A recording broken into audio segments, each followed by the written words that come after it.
Escola EAD, capacitação e treinamento. Curso de certificação para diretores de Escola Estadual de Minas Gerais. Gestão pedagógica. Hoje temos da Resolução 2197, de 26 de outubro de 2012, que dispõe sobre a organização e funcionamento do ensino nas escolas estaduais de educação básica de Minas Gerais e dá outras providências. É uma resolução que é o embasamento de toda a ação das escolas estaduais de Minas Gerais desde 2012. Os princípios desta resolução: éticos, de justiça, solidariedade, liberdade e autonomia, de respeito à dignidade da pessoa humana e de compromisso com a promoção do bem de todos, contribuindo para combater a eliminação quaisquer manifestações de preconceito de origem, gênero, etnia, cor, idade e quaisquer outras formas de discriminação. Políticos, de reconhecimento dos direitos e deveres da cidadania, de respeito ao bem comum e a preservação do regime democrático e dos recursos ambientais, da busca da equidade e da exigência de diversidade de tratamento para assegurar a igualdade de direitos entre os alunos que apresentam diferentes necessidades. Estéticos, do cultivo da sensibilidade juntamente com o da racionalidade, do enriquecimento das formas de expressão e do exercício da criatividade, da valorização das diferentes manifestações culturais e, especialmente, a da cultura mineira e da construção de identidades plurais e solidárias. Pode acontecer, da prova, perguntar ou associar ou pedir para colocar se é verdadeiro ou falso. Então, não é questão de decorar, é questão de entender esses princípios. Então, se você entende os princípios, na hora da prova você consegue fazer esta relação. Projeto político-pedagógico. Bom, tanto para professores como especialistas, o projeto político-pedagógico, que nós vamos chamar de PPP, ele é uma realidade muito próxima. Então, temos que atentar apenas para pontos principais relacionados a esta questão. As escolas estaduais da rede estadual, as escolas da rede estadual de ensino devem assegurar aos pais o acesso às suas instalações físicas e informá-los sobre a execução do seu projeto político-pedagógico a cada bimestre, sobre a frequência e o rendimento dos alunos. Bom, nem sempre isso acontece nas escolas, mas é uma realidade. Os pais têm que ter conhecimento do PPP. E a cada bimestre, sobre frequência e rendimento, é o que a gente faz nas reuniões de pais com a entrega de boletins, certo? Então, isso é uma realidade e é muito fácil fazer essa associação na hora da prova. O PPP e o regimento escolar de cada unidade de ensino devem ser elaborados e atualizados em conformidade com a legislação, assegurada a participação de todos os segmentos representativos da escola, com assessoramento do Serviço de Inspeção Escolar e equipes pedagógicas central e regional, e aprovados pelo colegiado da escola, implementados e amplamente divulgados na comunidade escolar. Apesar de não ser bem isso que acontece, é isso que tem que ser feito. Ele tem que ser com a participação de todos. Então, é muito importante que não esqueçamos disso. Apesar de que isso não acontece na realidade, tem que ter a participação de todos na construção do PPP e do regimento escolar. E quando há alguma modificação, pode-se fazer uma ementa ou um adendo. Faz parte integrante do projeto político-pedagógico o plano de intervenção pedagógica, elaborado anualmente pela equipe pedagógica da escola. Os profissionais da escola devem reunir-se periodicamente, conforme cronograma estabelecido pela equipe gestora, para estudos, avaliação coletiva das ações desenvolvidas e redimensionamento do processo pedagógico, conforme o previsto no PPP e no plano de intervenção pedagógica. Então, o regimento, você realiza mudanças, mas o projeto, o PPP, ele pode ser modificado todo ano. que ele registra o quê? A escola que queremos. Tá, ok? Ele pode ser revisado constantemente. A partir do momento que você recebe novos projetos, que a escola implanta novas turmas e o trabalho é modificado depois de uma avaliação institucional que vocês fazem ou dos resultados da avaliação externa, a escola pode fazer um novo PPP. Calendário escolar. O calendário deve ser elaborado pela escola em acordo com os parâmetros definidos em forma específica, publicada anualmente pela Secretaria de Estado de Educação, discutido e aprovado pelo colegiado e amplamente divulgado, cabendo à inspeção escolar supervisionar o cumprimento das atividades nele previstas. Nenhuma novidade, né? Toda escola faz. Tem que ser garantidos, no calendário escolar, os mínimos de 200 dias letivos e carga horária de 800 horas para os anos iniciais e 833,20 para os anos finais e ensino médio.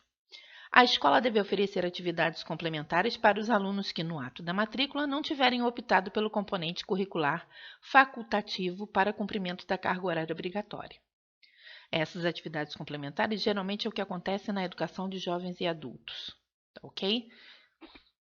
Considera-se dia letivo aquele em que professores e alunos desenvolvem atividades de ensino-aprendizagem de caráter obrigatório, independentemente do local onde sejam realizadas.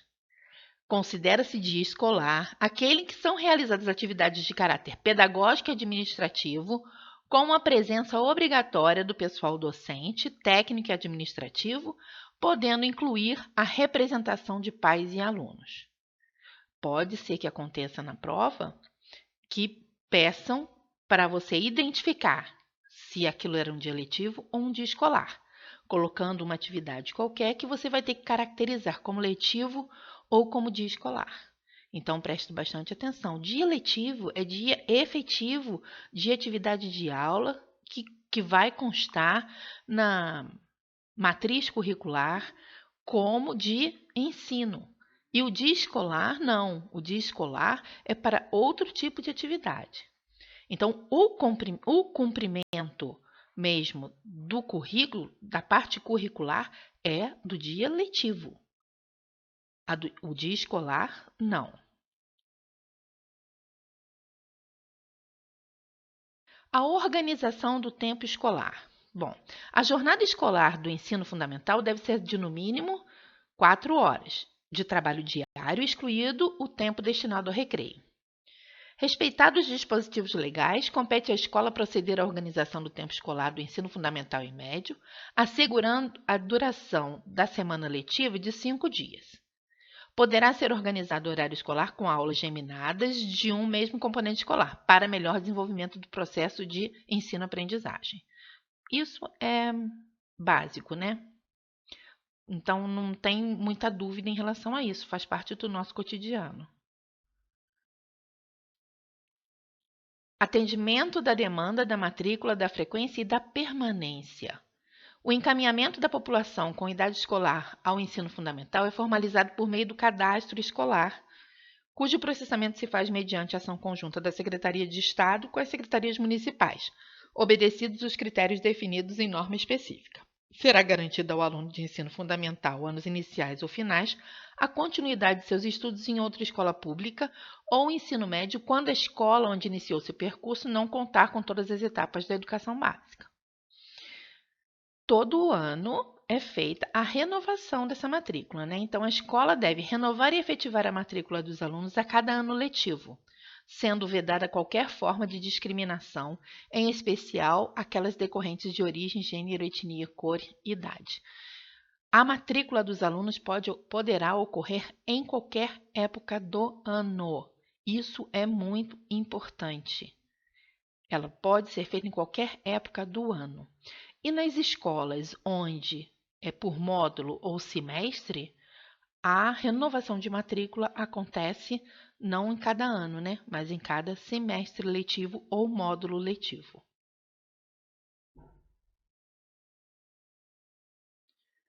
Atendimento da demanda, continuando esse ponto. O recurso de classificação tem por objetivo posicionar o aluno em qualquer ano da educação básica compatível com sua idade, experiência, nível de desempenho ou de conhecimento nas seguintes situações: por promoção, para alunos que cursaram com aproveitamento o ano anterior da própria escola. Por transferência, para alunos procedentes de outra escola situado no país ou no exterior, considerando a idade de desempenho. Independentemente da escolarização anterior, mediante avaliação feita pela escola, que defina o grau de desenvolvimento e idade do aluno. Os documentos que fundamentarem ou comprovarem a classificação do aluno deverão ser arquivados na pasta individual. Então, classificação, o aluno pode ser por promoção, por transferência ou independente da escolarização anterior. Às vezes vem um aluno de outro país e você, para posicioná-lo dentro do ano da escola, você faz esse processo de classificação para saber em que nível ele está, para poder colocá-lo na turma certa. A reclassificação é o reposicionamento do aluno no ano diferente de sua situação atual, a partir de uma avaliação de seu desempenho, podendo ocorrer nas seguintes situações: para avanço, pois propicia condições de conclusão dos anos da educação básica em menos tempo ao aluno portador de altas habilidades comprovadas por instituição competente. Bom, é um pouco difícil disso acontecer, mas a legislação permite. Aceleração é a forma de reposicionar o aluno com atraso escolar em relação à sua idade durante o ano letivo. A reclassificação por transferência. O aluno proveniente de escola situada no exterior ou no país poderá ser avaliado e posicionado em ano diferente ao indicado no seu histórico escolar da escola de origem, desde que comprovados conhecimentos e habilidades. Pode ser por frequência, ao aluno com frequência inferior a 75% da carga horária mínima exigida e de apresentar desempenho satisfatório. Essa reclassificação é a reclassificação que mais acontece, né? É aquele aluno que foi reprovado por falta, mas foi aprovado em todas as disciplinas. Ele foi aprovado pelas disciplinas, mas foi reprovado por falta. Neste caso, após o conselho de classe, o aluno pode fazer a avaliação de todas as matérias, de todos os conteúdos, e ele obtendo a aprovação, ele pode passar para o ano seguinte, sendo que é feito um requerimento, uma ata, e tudo isso é arquivado, e as avaliações, e tudo isso é arquivado na pasta do aluno. Os documentos que fundamentarem e comprovarem a reclassificação do aluno deverão ser arquivados na pasta individual, além da ata que é feita e todos os professores assinam. É vedado a escola pública estadual, muito importante. Isso, às vezes, as situações acontecem na escola, mas elas não são permitidas por essa resolução. Como, por exemplo, cobrar taxas, contribuições ou exigir pagamentos a qualquer título. É vedado. Exigir da família a compra de material escolar mediante lista estabelecida pela escola. Impedir a frequência às aulas ao aluno que não estiver usando uniforme ou não dispuser do material escolar. E não pode vender uniformes. Então, às vezes, isso acontece na escola, mas não é permitido. Principalmente essa questão de impedir a frequência do aluno que não estiver usando uniforme, mesmo que esse uniforme seja dado pela escola. Essa exigência não pode ser. Vender uniforme também não. Aquelas contribuições espontâneas, não pode. Então, tenham atenção para isso na prova, para que isso não, apesar de fazer parte do cotidiano, não permita que você caia nessa pegadinha, ok? No ato da matrícula, a direção da escola deve entregar por escrito ao aluno e ao seu responsável cópia das vedações previstas no artigo 19 e informá-lo sobre os principais aspectos da organização e funcionamento do estabelecimento de ensino. Terá sua matrícula cancelada, muita atenção, sem justificativa, que se ele deixar de comparecer à escola até o 25º dia letivo consecutivo após o início das aulas, ou a contar da data da efetivação da matrícula, se esta ocorrer durante o ano letivo. Então, preste atenção. Se o aluno fez a matrícula e até o 25º dia consecutivo ele não comparecer, a matrícula dele é cancelada. Ou, depois que a matrícula dele for efetivada, ele foi lá, compareceu 3 dias, e ele deixar de comparecer durante 25 dias letivos consecutivos, a matrícula dele pode ser cancelada. Mas antes de efetuar o cancelamento da matrícula, a direção da escola deve entrar em contato por escrito com o aluno ou seu responsável, alertando sobre a obrigatoriedade do cumprimento da frequência escolar. Configurado o cancelamento da matrícula, o abandono ou repetidas faltas não justificadas do aluno, a escola deve informar o fato por escrito ao conselho tutelar, ao juiz e ao representante do Ministério Público do município. O aluno que teve sua matrícula cancelada poderá retornar para a mesma escola se houver vaga ou para outra escola pública. Como já falamos, ele pode retornar a qualquer época. O controle de frequência diária dos alunos é de responsabilidade do professor, que deverá comunicar à direção da escola eventuais faltas consecutivas para as providências cabíveis, como já falamos anteriormente.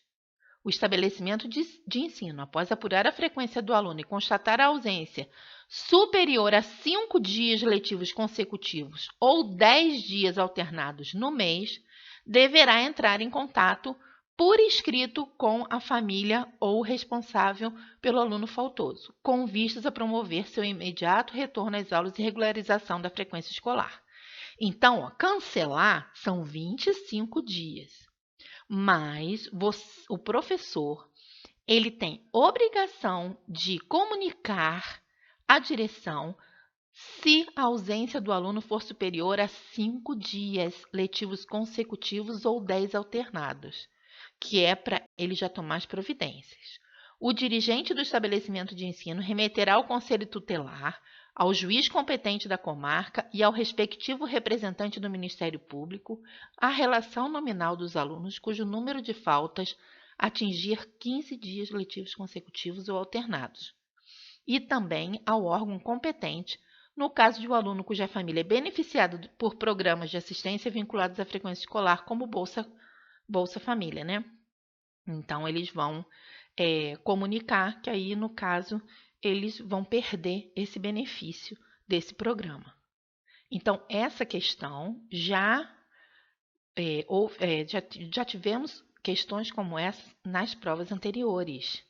Quais as providências que o diretor tinha que tomar? Então, é importante a gente lembrar disso. O descumprimento pela escola dos dispositivos que obrigam a comunicação da infrequência da evasão escolar à família, ao responsável e às autoridades competentes implicará responsabilização administrativa à direção do estabelecimento de ensino. Então, é importante saber, né? Para quem está fazendo prova e quer ser um bom gestor, essa informação é muito importante.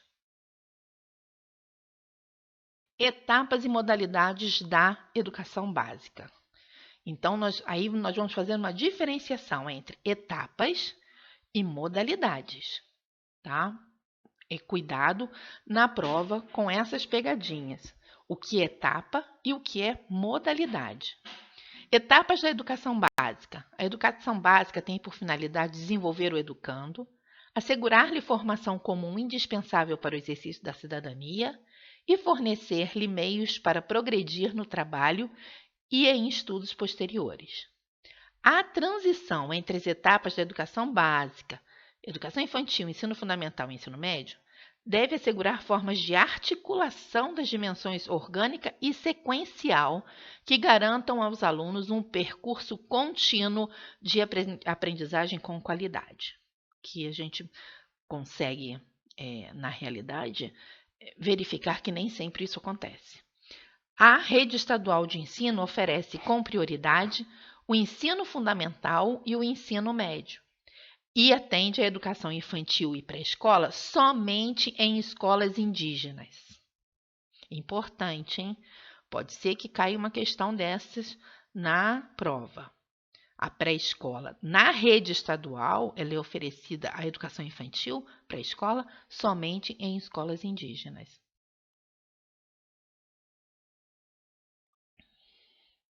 Bom, uma das etapas, que é o ensino fundamental, deve comprometer-se com uma educação com qualidade e garantir ao educando o desenvolvimento da capacidade de aprender com pleno domínio da leitura, da escrita e do cálculo, a compreensão do ambiente natural e social, do sistema político, da tecnologia, das artes e dos valores em que se fundamenta a sociedade, a aquisição de conhecimentos, habilidades e a formação de atitudes e valores como instrumentos para uma visão crítica do mundo, o fortalecimento dos vínculos de família, dos laços de solidariedade humana e de tolerância recíproca em que se assenta a vida social.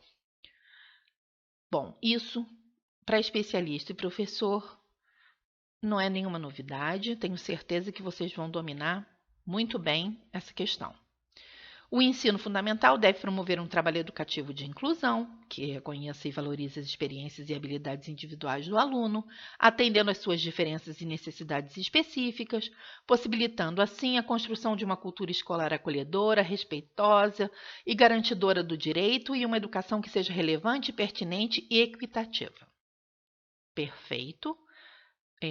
Eu acho que isso está bem definido no nosso dia a dia. Então, é uma questão que, se cair na prova, é de leitura para verificar se eles colocaram alguma palavra que não corresponde ao que realmente define essa etapa da educação básica. O ensino médio, que é outra etapa da educação básica, né? O ensino médio, etapa conclusiva da educação básica, possui duração de 3 anos e tem por finalidade a consolidação e aprofundamento dos conhecimentos adquiridos no ensino fundamental, né? Possibilitando o prosseguimento desses estudos, a compreensão dos fundamentos científico-tecnológicos dos processos produtivos, relacionando a teoria com a prática, a preparação básica para o trabalho e a cidadania do educando, para continuar aprendendo de modo a ser capaz de se adaptar às novas condições de ocupação ou de aperfeiçoamento posteriores, e o aprimoramento do educando como pessoa humana, incluindo a formação ética e o desenvolvimento da autonomia intelectual e do pensamento crítico. As escolas de ensino médio devem prover ensino de qualidade, de forma a ampliar o acesso e as taxas de conclusão e garantir a melhoria da eficiência do uso dos recursos disponíveis e na proficiência dos alunos. O primeiro ano do ensino médio deve assegurar a transição harmoniosa dos alunos provenientes do 9º ano, considerando o aprofundamento dos componentes curriculares dos anos finais do ensino fundamental e a inclusão de novos componentes curriculares, tendo como parágrafo único a organização curricular do ensino médio, que abrange as áreas de conhecimento referente a linguagens, matemática, ciências da natureza e ciências humanas, deve garantir tanto conhecimentos e saberes comuns necessários a todos os estudantes, quanto uma formação que considere diversidade de características locais e especificidades regionais. Então, muda um pouco a questão da etapa do ensino fundamental, mas o básico é que você prepare esse aluno, né, para a sociedade, para que ele possa se integrar perfeitamente, considerando toda a diversidade, as características dele, para que essa aprendizagem dele seja significativa e ele possa utilizá-la na mudança, né, dessa sociedade onde ele vive. Agora, dentro dessas etapas, existem as modalidades da educação básica. São modalidades da educação básica: educação de jovens e adultos, educação especial, educação profissional e tecnológica, educação do campo, educação escolar indígena e educação escolar quilombola, e cada etapa da educação básica pode corresponder uma ou mais modalidades acima, como, por exemplo, a etapa do ensino fundamental. Ela tem educação de jovens e adultos, ela tem educação especial, ela tem educação do campo, ela tem educação escolar indígena e educação escolar quilombola. A etapa do ensino médio tem educação de jovens e adultos, educação especial, educação profissional e tecnológica, educação do campo, educação escolar indígena e educação escolar quilombola. Deu para entender? Então, etapa é uma coisa, modalidade é outra. Tenham atenção para isso na prova. Vamos falar agora da educação de jovens e adultos. A educação de jovens e adultos, que a gente conhece como EJA, destina-se àqueles que não tiveram acesso ou continuidade de estudos no ensino fundamental e médio na idade própria. A idade mínima para matrícula nos cursos de ensino fundamental e médio é de 15 e 18 anos, respectivamente. A idade mínima para a realização de exames supletivos e exames especiais no ensino fundamental e médio é de 15 e 18 anos completos até a data da realização da primeira prova, respectivamente. Então, como o ensino fundamental é previsto para terminar quando o aluno tiver 15 anos, então essa é a idade mínima que ele tem que ter para ele poder fazer a matrícula no ensino fundamental. E como a previsão de término é de 18 anos, então, para o ensino médio, o aluno, somente com 18 anos, é que ele pode fazer a matrícula para cursar o EJA no ensino médio. Os centros estaduais de educação continuada, o SESEC, e os postos de educação continuada, PECOM, oferecem cursos nos momentos presenciais e não presenciais de educação de jovens e adultos, anos finais do ensino fundamental, ensino médio e educação profissional. Os cursos de educação básica oferecidos pelo SESEC são desenvolvidos em regime didático de matrícula por disciplina ou conjunto de disciplinas, a qualquer época do ano, sendo que sua organização, estrutura e funcionamento incluem momentos presenciais e não presenciais, sem frequência obrigatória. É importante guardar bem isso, porque é uma das questões que podem, se foi oferecido em relação à educação de jovens e adultos, numa questão, eles podem colocar, como é que poderia ser, pode falar dessa idade mínima para matrícula, pode falar também como é oferecido isso pelo SESEC, tá? Que não exige a frequência obrigatória, e as provas, são feitas por disciplina. E outra questão importante, as escolas estaduais que funcionam nas unidades prisionais oferecem cursos presenciais na modalidade EJA e têm o seu funcionamento regulamentado por normas específicas. Então, tenhamos atenção a essa questão do SESEC, da idade e da questão nas unidades prisionais. Educação especial. A educação especial, modalidade transversal a todas as etapas e modalidades de ensino, é parte integrante da educação regular, destinada aos alunos com deficiência, transtornos globais do desenvolvimento e altas habilidades ou superdotação, devendo ser prevista no PPP e no regimento escolar. O PPP da escola e o regimento escolar devem contemplar as condições de acesso, percurso e permanência dos alunos com deficiência, transtornos globais do desenvolvimento e altas habilidades, superdotação, nas escolas comuns de ensino regular, garantindo o processo de inclusão.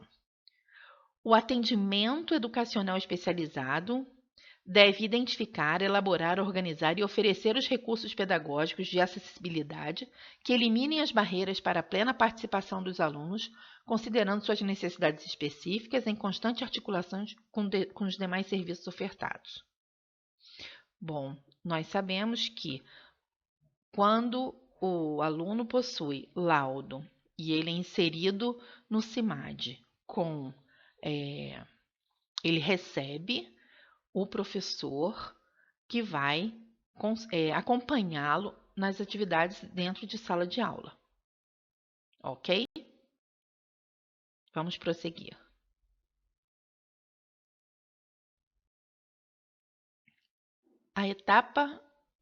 a modalidade de educação profissional e tecnológica integra-se aos diferentes níveis e modalidades de educação e às dimensões do trabalho, da ciência e da tecnologia e articula-se com o ensino regular e com as modalidades educacionais da educação de jovens e adultos, educação especial e educação à distância.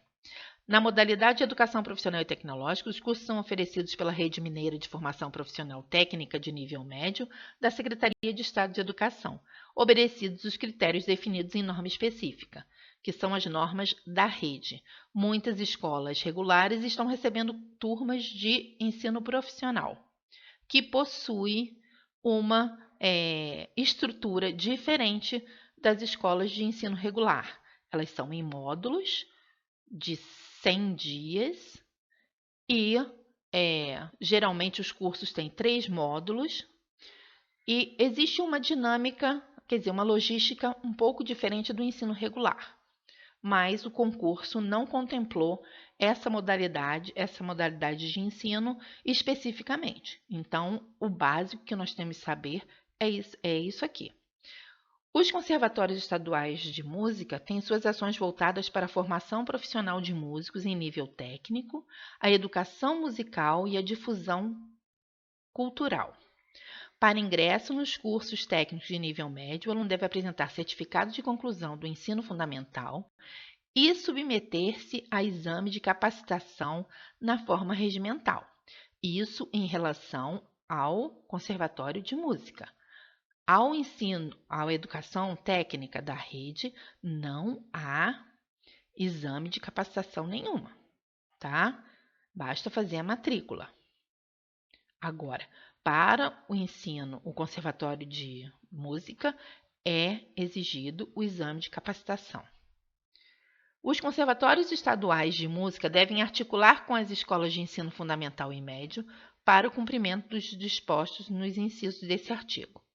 Os cursos e ações de extensão devem atender prioritariamente os alunos da rede pública da educação básica e abranger escolas localizadas em outros municípios, além do município sede do Conservatório Estadual de Música. Os planos de trabalho dos conservatórios estaduais de música, após parecer da Superintendência Regional de Ensino, devem ser encaminhados anualmente à Subsecretaria de Desenvolvimento da Educação Básica para aprovação. Educação do campo. A educação do campo, tratada como educação rural na legislação brasileira, incorpora os espaços da floresta, da pecuária, das minas e da agricultura, e se entende também aos espaços pesqueiros, caiçaras, ribeirinhos, quilombolas, extrativistas, entre outros. As escolas estaduais do campo podem adotar a metodologia da pedagogia da alternância nos anos finais do ensino fundamental, ensino médio na modalidade de jovens e adultos. O que seria essa pedagogia da alternância? A pedagogia da alternância é um método que busca a interação entre o estudante que vive no campo e a realidade que ele vivencia em seu cotidiano, de forma a promover constante troca de conhecimentos entre seu ambiente da vida e o trabalho e a escola. A pedagogia da alternância, ela intercala um período de convivência na sala de aula com outro no campo, para diminuir a evasão escolar nas áreas rurais. Então, existe a época de colheita e eles entendem isso. Por isso que o calendário deles é um calendário diferenciado. Ok? Então, é importante perceber isso na educação do campo. E acontece nos anos finais do ensino fundamental, no ensino médio e na modalidade de jovens e adultos. No ensino fundamental, anos iniciais, não. Na elaboração do PPP, deve ser considerado que a escala de férias dos professores e dos demais servidores da escola do campo deve se organizar preservando o funcionamento escolar conforme a proposta apresentada no calendário específico, observando a impossibilidade de designação de servidores no mês de janeiro. Então, no mês de janeiro, não pode ser porque é período de férias. Mas, se for necessário que, naquele período de recesso de julho, lá nessa escola do campo, tenha aula para numa outra oportunidade ter o recesso, isso pode ocorrer. Para as escolas do campo que adotarem a metodologia da pedagogia da alternância, consideram-se também dias letivos aqueles de tempo laboral ou de atividade na comunidade, em que os alunos desenvolvem ações orientadas por seus professores. Então, vamos ter uma atenção especial para essa pedagogia da alternância. Pode ser que caia uma questão dessas na prova, pois é uma questão específica dessa modalidade de educação básica. Educação escolar indígena e educação escolar quilombola. O que nós vamos ter aqui? A educação escolar indígena e a educação escolar quilombola de cada povo ou comunidade são oferecidas em unidades educacionais inscritas nas suas terras e culturas e requerem pedagogia própria em respeito às especificidades étnico-culturais. As escolas indígenas e escolas quilombolas, em comum acordo com seus povos e suas comunidades, têm autonomia para definir outros dias de recesso escolar, observando suas tradições e aspectos culturais, desde que seja mantido o mínimo de 200 dias letivos, ou seja assegurado o transporte escolar onde se fizer necessário. As escolas indígenas devem prever em seu calendário dias ou períodos para atividades pedagógicas interdisciplinares relacionadas às suas tradições culturais, visando a valorização, reconhecimento, afirmação e manutenção de sua diversidade étnica. Então, são 3 questões básicas que nós separamos que pode ser pedido em questões da prova. Ok? É fácil de interpretar, é fácil de entender e é preciso que nós tenhamos especial atenção para não cair em pegadinhas lá na prova. Ok? Da organização curricular da educação básica. O currículo da educação básica configura-se como conjunto de valores e práticas que proporcionam a produção e a socialização de significados no espaço social, contribuindo intensamente para a construção de identidades socioculturais do educando. O plano curricular do ensino fundamental e médio, expressão formal da concepção do currículo da escola, decorrente de seu projeto político-pedagógico, deve conter uma base nacional comum definida nas diretrizes curriculares e uma parte complementar diversificada, definida a partir das características regionais e locais da sociedade, da cultura, da economia e da clientela. Deve ser incluída a parte diversificada a partir do 6º ano do ensino fundamental, o ensino de pelo menos uma língua estrangeira moderna, cuja escolha ficará a cargo da comunidade escolar. A língua espanhola, de matrícula facultativa ao aluno, é componente curricular que deve ser obrigatoriamente ofertado no ensino médio. Bom, o que vamos falar da Base Nacional Comum?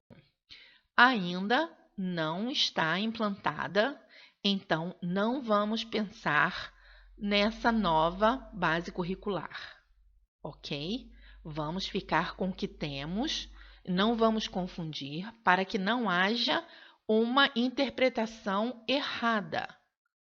Vamos prosseguir aqui no que está determinado nesta legislação e vamos esquecer de todas essas mudanças que foram discutidas durante todo esse ano, porque elas não foram implantadas ainda. Tenham especial atenção para não pensar no que ainda não está implantado e que vai ser implantado só a partir de 2019. Ok? A educação física ainda é componente obrigatório de todos os anos de ensino fundamental e médio. Ela será facultativa ao aluno apenas nas situações previstas no inciso 3 do artigo 3º do artigo 26 da Lei de Diretrizes e Bases. Ela é componente obrigatório ainda, tá ok? Não confundam com a nova base. O ensino religioso de matrícula facultativa ao aluno é componente curricular que deve ser obrigatoriamente ofertado no ensino fundamental.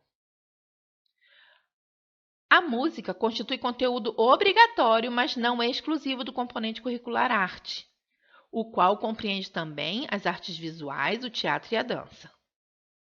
A temática história e cultura afro-brasileira e indígena deve ser obrigatoriamente ser desenvolvida no âmbito de todo o currículo escolar e, em especial, no ensino de arte, literatura e história do Brasil.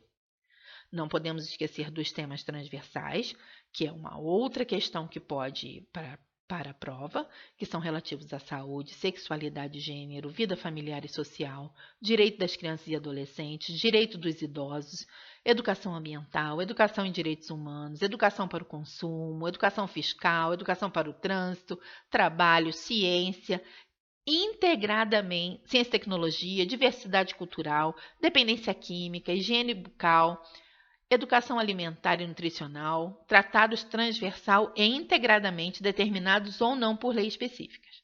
Na implementação do currículo, os temas transversais devem ser desenvolvidos de forma interdisciplinar, assegurando assim a articulação com a base nacional comum e a parte diversificada. Na organização curricular do ensino fundamental e médio, deve ser observado o conjunto de conteúdos básicos comuns, o CBC, a serem ensinados obrigatoriamente por todas as unidades escolares. Então, isso é fato, tanto professores como especialistas já têm conhecimento disso, então não tem dúvida. Os ciclos de alfabetização e complementar nessa organização de ciclos no ensino fundamental, temos que o ciclo da alfabetização, a que terão ingresso os alunos com 6 anos de idade, terá suas atividades pedagógicas organizadas de modo a assegurar que, ao final de cada ano, todos os alunos tenham garantidos pelo menos os seguintes direitos de aprendizagem. No primeiro ano, desenvolver atitudes e disposições favoráveis à leitura, conhecer os usos e funções sociais da escrita, compreender o princípio alfabético do sistema da escrita, ler e escrever palavras e sentenças. No segundo ano, ler e compreender pequenos textos, produzir pequenos textos escritos, fazer uso da leitura e da escrita nas práticas sociais. No terceiro ano, ler e compreender textos mais extensos, localizar informações no texto, ler oralmente com fluência e expressividade, produzir frases e pequenos textos com correção ortográfica. Ao final do ciclo de alfabetização, todos os alunos devem ter consolidado as capacidades referentes à leitura e à escrita necessárias para expressar-se e comunicar-se e participar das práticas sociais letradas e ter desenvolvido gosto e apreço pela leitura. Ok? A programação curricular do ciclo de alfabetização e complementar, tanto no campo da linguagem quanto no da matemática, deve ser estruturado de forma a gradativamente ampliar capacidades e conhecimentos do mais simples ao mais complexo, contemplando de maneira articulada e simultânea a alfabetização e o letramento. A escola deve, ao longo de cada ano dos ciclos de alfabetização e complementar, acompanhar sistematicamente a aprendizagem dos alunos, utilizando estratégias e recursos diversos para sanar as dificuldades evidenciadas no momento em que ocorrem e garantir a progressão continuada dos alunos. Essa progressão continuada, ela vai se encerrar no 5º ano.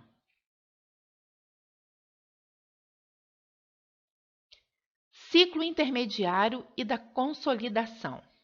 A passagem dos alunos dos ciclos dos anos iniciais para os ciclos dos anos finais do ensino fundamental deverá receber atenção especial da escola, a fim de se garantir a articulação sequencial necessária, e especialmente entre o ciclo complementar e o ciclo intermediário, em face às demandas diversificadas exigidas dos alunos pelos diferentes professores, em contraponto à unidocência dos anos iniciais.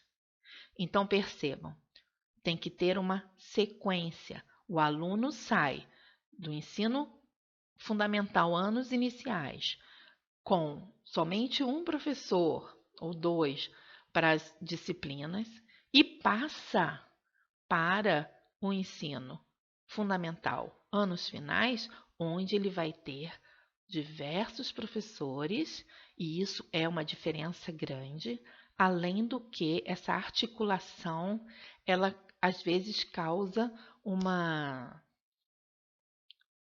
questão no aluno de não adaptação e gerando assim uma dificuldade. Então, a escola deverá ainda articular com a rede municipal de ensino para evitar obstáculos de acesso aos ciclos dos anos finais do ensino fundamental dos alunos que se transfiram de uma rede para outra para completar essa etapa da educação básica. Então, em muitos municípios, em muitas cidades, acontece isso. Eles saem da rede municipal para ir para a estadual. Então, tem que garantir essa articulação sequencial, ok? Nos ciclos finais do ensino fundamental, os alunos deverão ainda ser capazes de ler e compreender textos de diferentes gêneros, inclusive os específicos de cada componente curricular, e produzir com coerência e coesão textos da mesma natureza, utilizando-se de recursos gramaticais e linguísticos adequados. A avaliação da aprendizagem. A avaliação da aprendizagem dos alunos, realizada pelos professores, em conjunto com toda a equipe pedagógica da escola, parte integrante da proposta curricular e da implementação de currículo, redimensionadora da ação pedagógica, deve assumir um caráter processual, formativo e participativo, ser contínua, cumulativa e diagnóstica, utilizar vários instrumentos, recursos e procedimentos, fazer prevalecer os aspectos qualitativos do aprendizado do aluno sobre os quantitativos, assegurar tempos e espaços diversos para que os alunos com menor rendimento tenham condições de ser devidamente atendidos ao longo do ano letivo, prover obrigatoriamente intervenções pedagógicas ao longo do ano letivo para garantir a aprendizagem no tempo certo, assegurar tempos e espaços de reposição de temas ou tópicos dos componentes curriculares ao longo do ano letivo aos alunos com frequência insuficiente, possibilitar a aceleração de estudos para os alunos com distorção idade e ano de escolaridade. Então, tenho especial atenção em relação à avaliação, que é uma questão certeira nessa prova.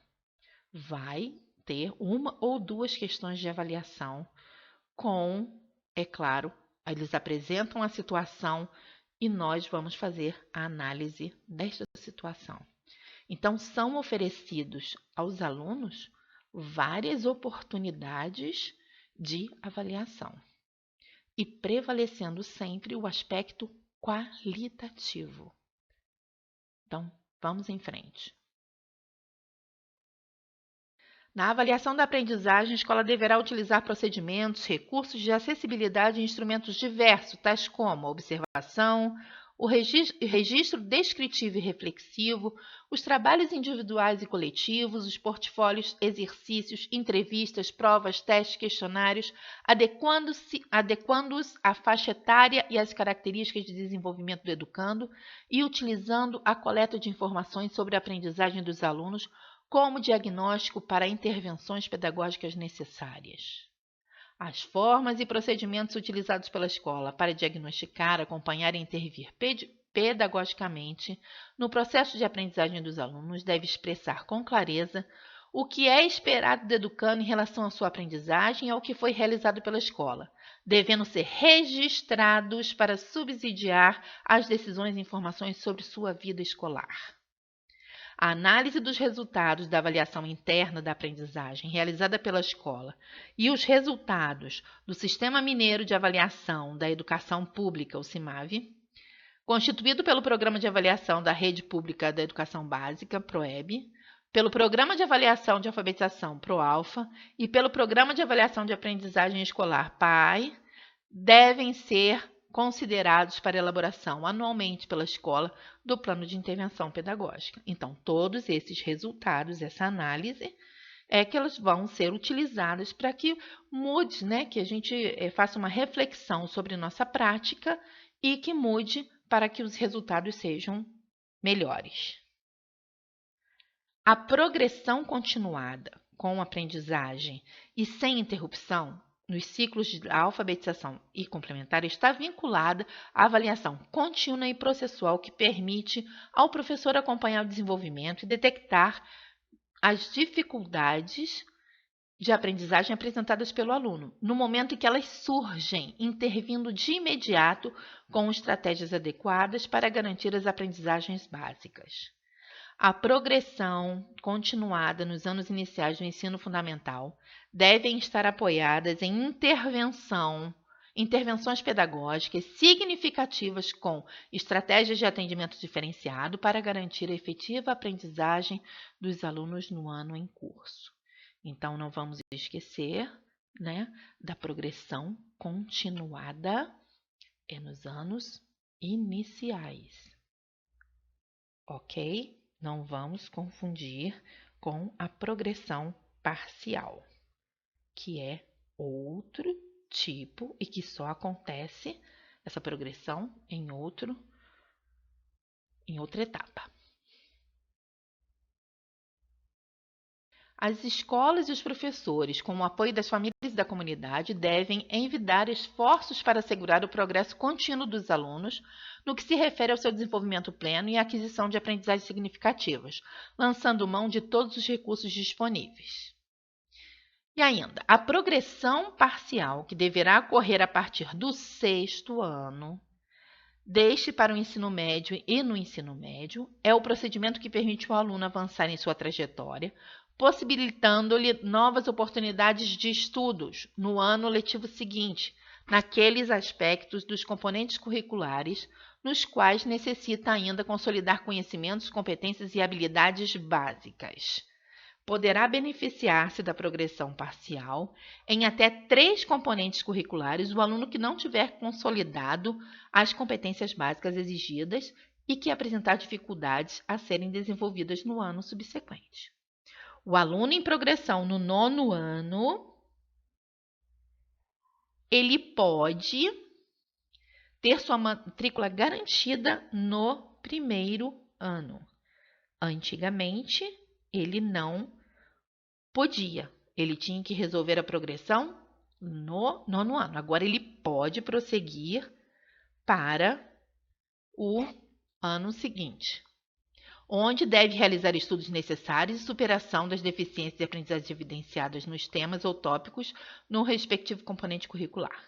O aluno em progressão parcial devem ser assegurados estudos orientados conforme o plano de intervenção pedagógica elaborado conjuntamente pelos professores do ano anterior e do ano em curso, com a finalidade de proporcionar a superação das defasagens e dificuldades em temas e tópicos identificados pelo professor e discutidas no conselho de classe. Ok? Essa é uma questão que acontece no ensino técnico e que não é bem resolvida, porque não há uma continuidade do professor. O professor é por módulo, então isso não é bem feito no ensino técnico, nas escolas da rede.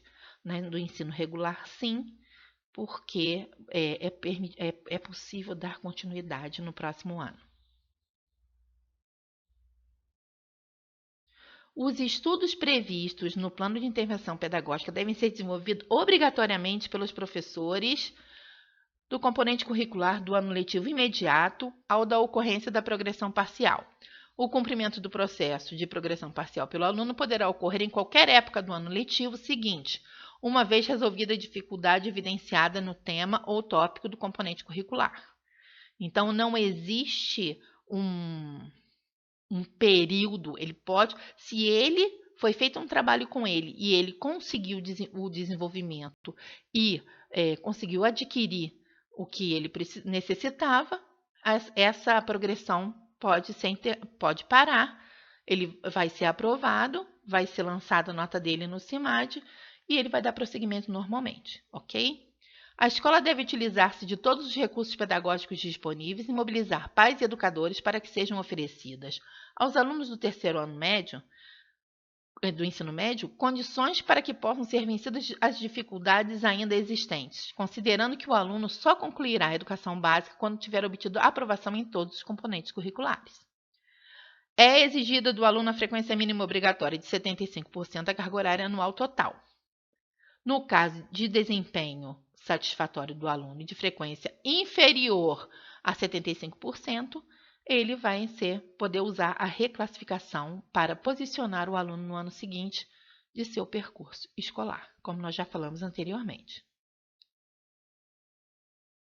A escola deve oferecer aos alunos diferentes oportunidades de aprendizagem, definidas em seu plano de intervenção pedagógica ao longo de todo o ano letivo, após cada bimestre e no período de férias. A saber, os estudos contínuos de recuperação ao longo do processo da aprendizagem, constituídos de atividades especificamente programadas para o atendimento ao aluno ou grupo de alunos que não adquiriram as aprendizagens básicas com as estratégias adotadas em sala de aula. Estudos periódicos de recuperação aplicados imediatamente após o encerramento de cada bimestre, que é para o aluno ou grupo de alunos que não apresentaram domínio das aprendizagens básicas previstas para o período. Quer dizer, são várias oportunidades que são dadas aos alunos para que eles se recuperem. E os estudos independentes, que houve modificação dessa resolução 2197, onde o texto no artigo 78 define que a escola deve oferecer aos alunos diferentes oportunidades de aprendizagem definidas em seu plano de intervenção pedagógico ao longo do ano letivo, após cada bimestre e após o encerramento do ano letivo, a saber. Nós já falamos das duas e agora os estudos independentes têm a seguinte determinação. Estudos independentes de recuperação após o encerramento do ano letivo, com avaliação a ser aplicada antes do encerramento do ano escolar. Antes, o estudo independente ele era feito após o período de férias e logo no começo você já tinha que definir porque para ele já ser matriculado no outro ano, ele já tinha que ter esse resultado positivo. Então ficava um período muito pequeno. Então agora o que acontece? Quando termina o ano letivo, tem aqueles dias escolares. Então, nesse período é que é feita essa intervenção, tá? Já que ele não atendeu aquela recuperação contínua, não atendeu a outra recuperação paralela, então ele teria os estudos independentes neste período, tá? Não é mais depois das férias escolares. Antes era depois das férias escolares. Para atender os estudos independentes de recuperação a serem desenvolvidos com os alunos antes do encerramento do ano escolar deverão contemplar apenas os temas ou tópicos em que o aluno não apresentou o domínio necessário à continuidade do percurso escolar, o que deverá ser informado ao aluno antes da aplicação. Ok? Então, essa mudança. Os estudos independentes não é feito depois das férias, ele agora é feito quando termina o ano letivo, naquele período de dias escolares, ok?